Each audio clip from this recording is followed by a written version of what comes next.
Je passais une plutôt bonne journée. Je sortais tout juste du salon de coiffure du centre-ville.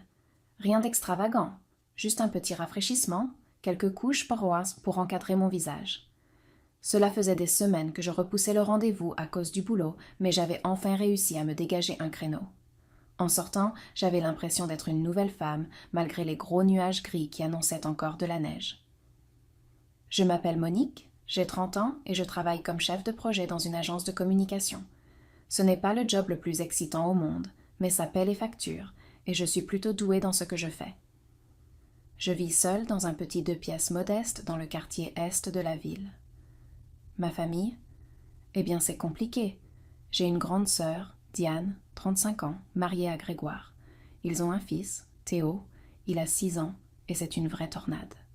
Diane a toujours été l'enfant modèle. Mes parents, Robert et Hélène, n'ont jamais vraiment caché leur préférence pour elle. Enfant, elle avait la plus grande chambre, les plus beaux cadeaux de Noël, toute l'attention. J'ai fini par m'y habituer, même si parfois, ça fait encore mal.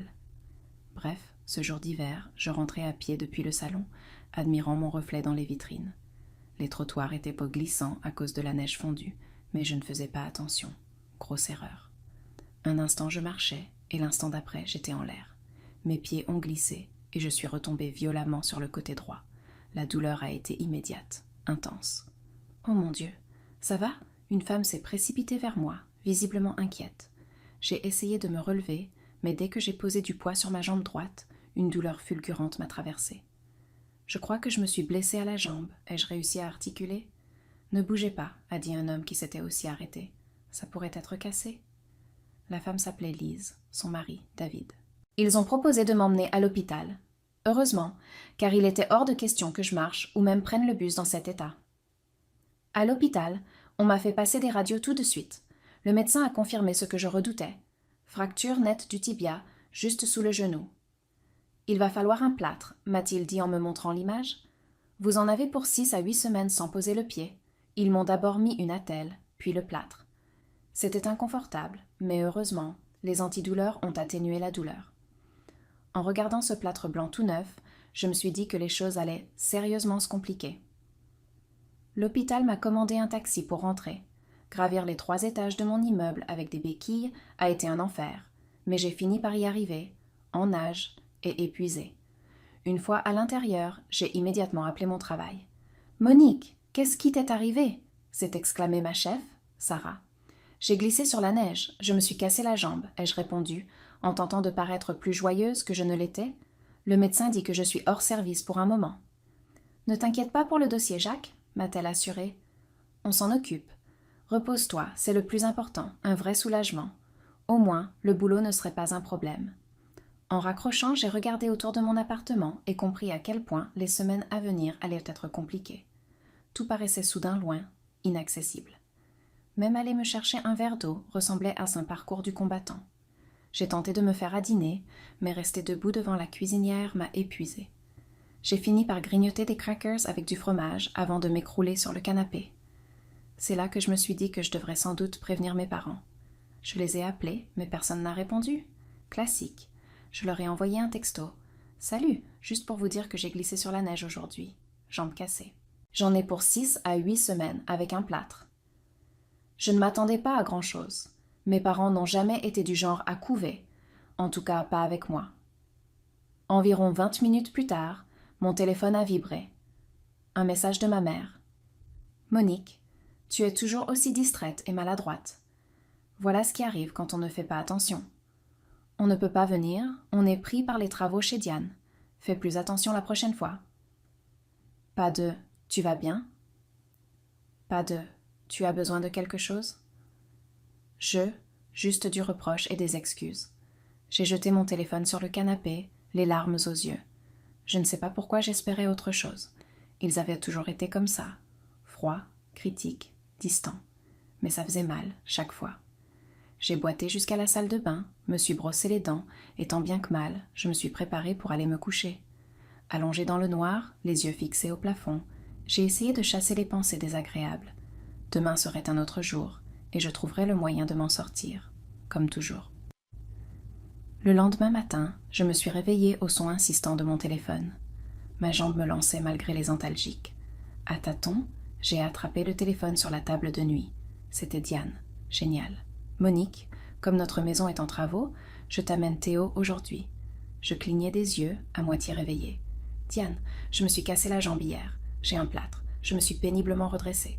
Oui, maman m'a dit un truc à ce sujet, répondit-elle d'un ton détaché. Son indifférence me fit bouillir de l'intérieur. Mais ce n'est pas la mer à boire.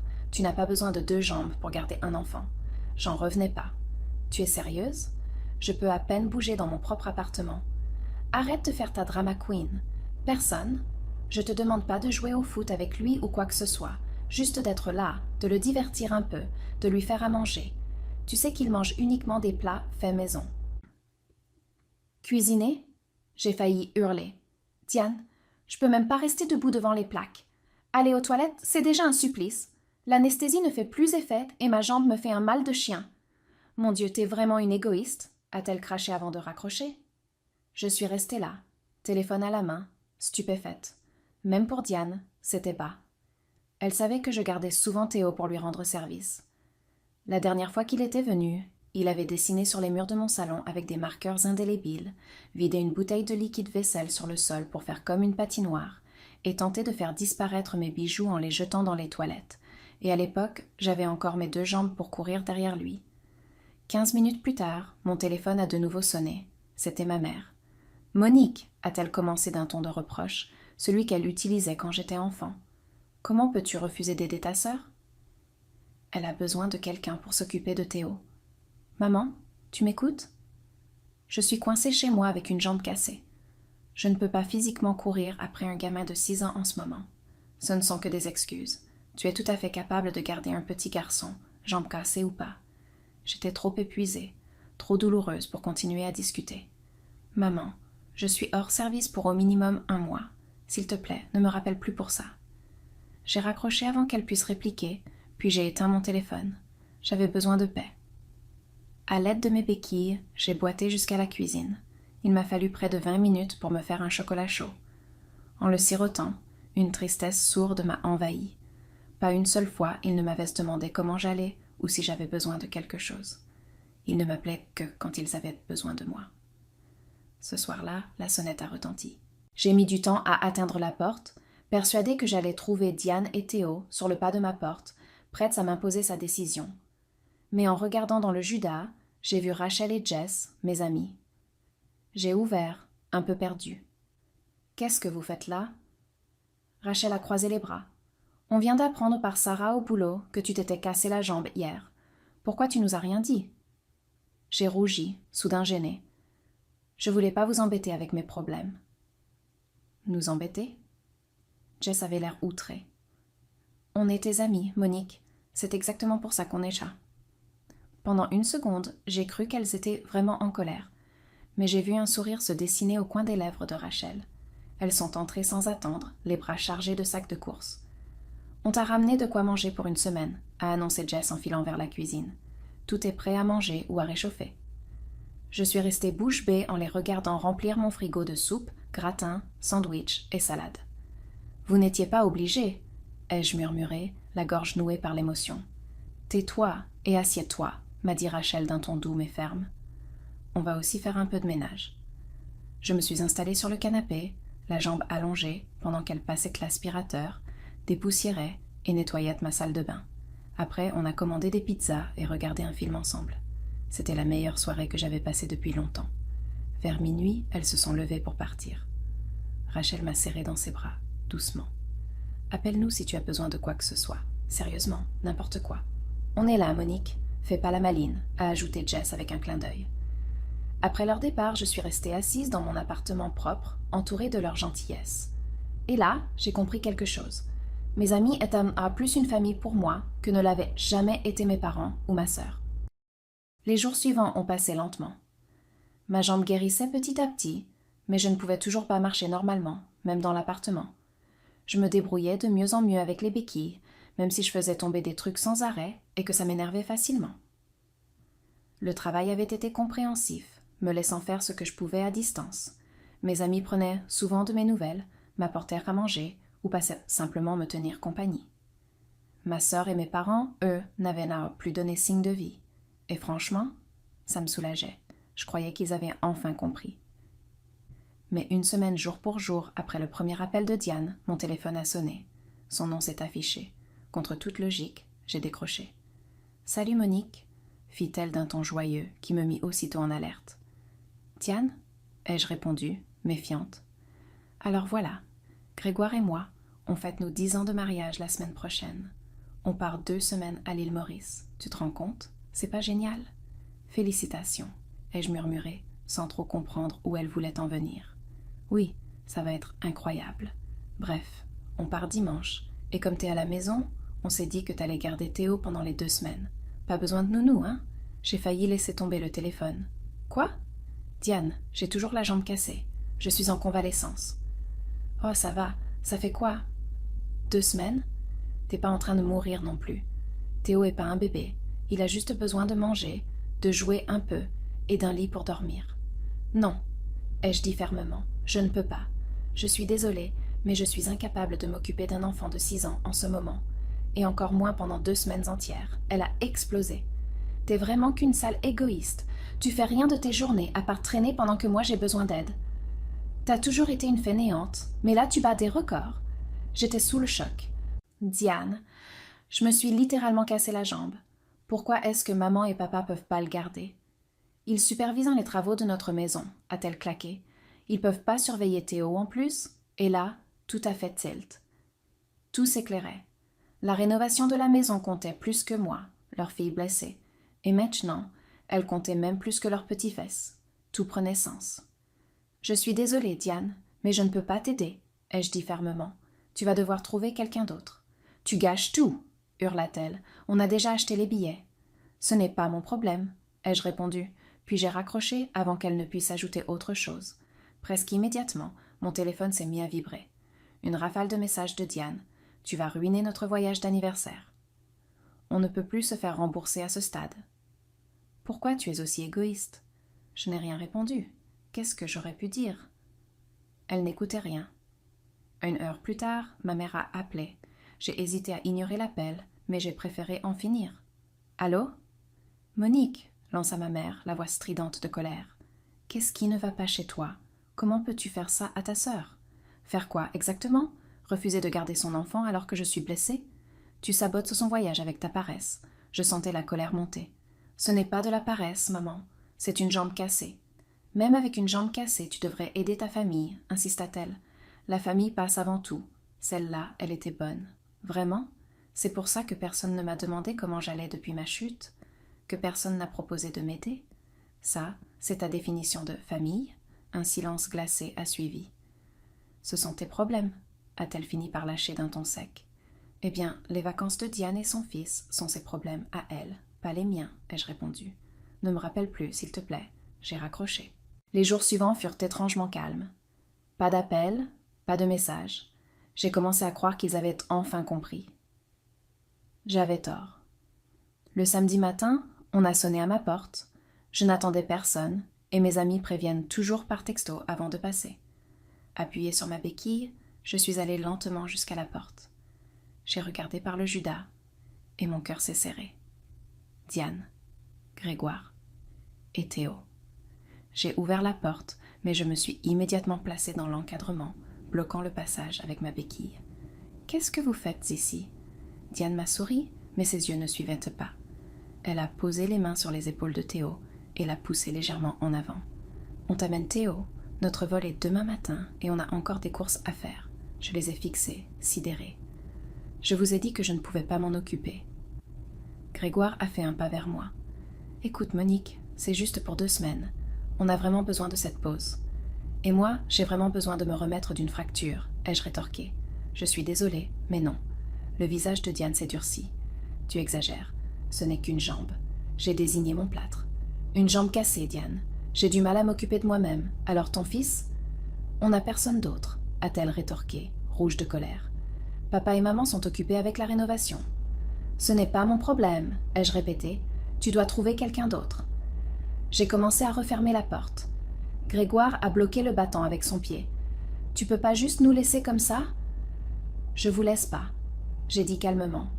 Je refuse une demande déraisonnable. Le regard de Diane a changé, soudain froid et calculateur. Très bien, on va simplement laisser Théo ici, dans le couloir. Tu ne pourras pas le laisser tout seul. Un éclair de colère m'a traversé. Si vous abandonnez votre enfant devant ma porte, j'appelle la police. L'abandon d'enfant est un délit grave. Vous pourriez perdre sa garde. Ses yeux se sont écarquillés. Tu n'oserais pas... Essaie pour voir, ai-je dit d'un ton égal. Je vous ai dit à plusieurs reprises que je ne peux pas m'en occuper. Si vous le laissez quand même, c'est de l'abandon. Théo semblait inquiet, serrant fort son petit sac à dos dinosaure. Tu gâches tout, pleura Diane, les larmes aux yeux. Notre anniversaire, nos vacances. Je refuse d'être manipulée. C'est vous qui avez organisé un voyage sans même assurer la garde de votre enfant. Ce n'est pas ma responsabilité. Sur ce, j'ai claqué la porte. Elle a hurlé de rage dans le couloir. Sale idiote! Elle a donné un coup de pied si fort dans la porte qu'elle a tremblé. J'ai entendu Théo se mettre à pleurer. Tu vas le regretter. Par le Judas, je les ai regardés s'éloigner. Théo courait derrière eux en pleurant, peinant à suivre le pas furieux de sa mère. Une fois seule, je me suis laissée glisser contre la porte. Mon cœur battait à tout rompre. Je n'avais jamais tenu tête à ma sœur de cette façon. Je suis allée me faire un chocolat chaud, les mains tremblantes pendant que je mélangeais les guimauves. 1 heure plus tard, le téléphone s'est remis à sonner. Maman, je n'ai pas répondu. Puis papa, ignoré aussi. Ensuite une série de textos de tous les deux que je n'ai même pas lus. Enfin, un long message de ma mère s'est affiché. Monique, tu es une fille indigne. Ta sœur est anéantie par ton égoïsme. Ils ont décidé de partir quand même et nous ont laissé Théo. On est donc obligé de suspendre les travaux de leur maison pour s'occuper de notre petit-fils. Tout ça, c'est à cause de toi. À partir d'aujourd'hui, nous ne voulons plus aucun contact avec toi. Tu ne fais plus partie de cette famille. J'ai lu le message 2 fois. Puis j'ai éclaté de rire. Un rire franc, surprenant. Il coupait les ponts. C'était censé être une punition. Je me suis sentie plus légère, comme si un poids immense venait de tomber de mes épaules. Sans hésiter, j'ai bloqué tous leurs numéros. Ma mère, mon père, bloqué Diane et Grégoire. C'était étonnamment facile, comme si j'enlevais une tumeur qui m'empoisonnait depuis des années. Le week-end suivant, j'ai reçu un appel de ma tante Lydie, la sœur de ma mère. On avait toujours été proches, mais on ne se parlait pas souvent. Elle vit à l'autre bout du pays. Monique, ma chérie. J'ai entendu par ta mère que vous ne vous parlez plus. Elle dit que tu as été très égoïste. J'ai soupiré. Laisse-moi deviner. Elle ne t'a pas dit que je m'étais cassé la jambe et que personne dans la famille n'a daigné venir me voir? Un silence. Puis, tu t'es cassé la jambe, je lui ai tout raconté. L'accident, les réactions glaciales de mes parents, les exigences insensées de Diane pour garder Théo, et enfin la confrontation devant ma porte. Oh Monique, je suis désolée. Ta mère nous a juste dit que tu avais refusé d'aider ta sœur sans raison, mais là, ça change complètement la perspective. Je m'en doutais, ai-je dit sans surprise. Je vais mettre les choses au clair auprès du reste de la famille, je te le promets, même si franchement, tu n'as pas à te soucier de ce qu'ils pensent. Mais je ne supporte pas que ta mère raconte des mensonges à ton sujet. Merci, tata Lydie, ça me touche beaucoup. Après avoir raccroché, je me suis installée sur le balcon pour regarder le soleil se coucher. J'ai repensé à ces 2 derniers mois, à tout ce qui avait changé. Oui, je m'étais cassé la jambe. Mais d'une certaine manière, cet accident m'avait libérée. Il m'avait ouvert les yeux sur qui tenait vraiment à moi, et qui non, après cet appel avec ma tante, un sentiment de soulagement m'a envahi. Je me fichais de ce que pensait la famille élargie, mais c'était agréable de savoir que quelqu'un me défendait. Les semaines ont passé, et ma convalescence avançait bien. Les séances de kiné avec Marc, mon kinésithérapeute, étaient devenues le moment fort de ma semaine. Il me poussait juste assez pour que je progresse, sans me forcer. 2 mois après l'accident, je marchais de nouveau, avec seulement une légère boiterie. Le médecin m'a donné le feu vert pour retourner au travail, en me conseillant d'y aller doucement avec les escaliers. Mon premier jour de retour au bureau fut étonnamment émouvant. Mon bureau était décoré avec des petits panneaux « Bon retour » et Sarah avait organisé une petite fête avec un gâteau bleu sur lequel on avait écrit « Bon retour, boiteuse ». « Tu nous as manqué ici », dit Jess en me prenant dans ses bras. Rachel m'a tendu un café. Le coin café n'était plus le même sans toi pour râler sur son goût. J'ai éclaté de rire. Il est toujours aussi immonde, je te rassure. Reprendre le rythme m'a fait du bien. Le projet Jacques avait été finalisé sans moi, mais de nouveaux défis m'attendaient, et j'étais impatiente de m'y plonger. Rester chez moi pendant des semaines m'avait fait réaliser à quel point j'aimais réellement mon travail. Quelques jours après mon retour, j'ai reçu un message de ma tante Lydie. « Je viens de déjeuner avec ta cousine Émilie. Je lui ai tout expliqué. Elle t'envoie plein d'amour et te dit de l'appeler bientôt. » D'autres messages ont suivi dans les semaines suivantes. Des proches de la famille, parfois éloignés, m'écrivaient pour s'excuser d'avoir cru la version de mes parents et me montrer tout leur soutien. C'était agréable, bien sûr, mais aussi étrange. Ces gens-là, je ne les voyais qu'à de rares réunions de famille, tous les 2 ou 3 ans. Leur avis, bien que réconfortant, ne changeait pas mon quotidien.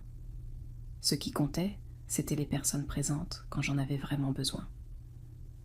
Rachel et Jess avaient été mes piliers, mais d'autres s'étaient montrés aussi.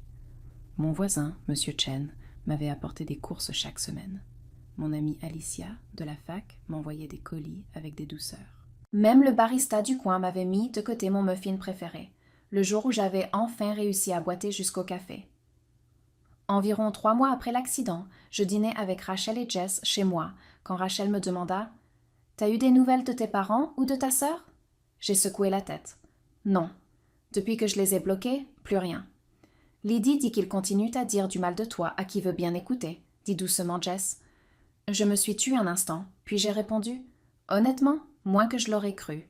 Une fois que tu acceptes qu'ils ne changeront jamais, ça fait moins mal. » Rachel a levé son verre. Aux familles toxiques, qu'elles restent bloquées pour toujours, on a éclaté de rire et trinqué. Ce soir-là, après leur départ, je suis restée sur le balcon à regarder les lumières de la ville. Ma jambe allait de mieux en mieux. Elle me faisait mal seulement quand je forçais un peu trop, ou quand la pluie approchait. La douleur physique s'effaçait, et étonnamment, la douleur émotionnelle aussi. Pendant des années, j'avais tout fait pour gagner l'amour et l'approbation de ma famille. Je gardais Théo dès que Diane le demandait. J'écoutais les critiques de ma mère sans broncher. J'acceptais, résignée, d'être toujours la seconde. Mais cette jambe cassée m'avait forcée à dire non, et ce simple non avait tout changé. Alors que le printemps laissait place à l'été, je savourais ma nouvelle liberté. J'avais même rejoint un club de lecture qui se réunissait les mercredis soirs. Une chose que je n'aurais jamais pu faire à l'époque où j'étais à la disposition permanente de Diane. J'avais dit non pour garder Théo, et depuis, j'avais commencé à dire oui à moi-même. Je m'étais inscrite à un atelier de cuisine le week-end, j'avais recommencé à fréquenter des gens, et même planifié un petit voyage en solo sur la côte pour l'automne. Parfois, je pensais à Théo. Ce n'était qu'un enfant, pris au milieu d'un conflit qui ne le concernait pas. J'espérais que mes parents étaient au moins gentils avec lui pendant qu'il s'en occupait.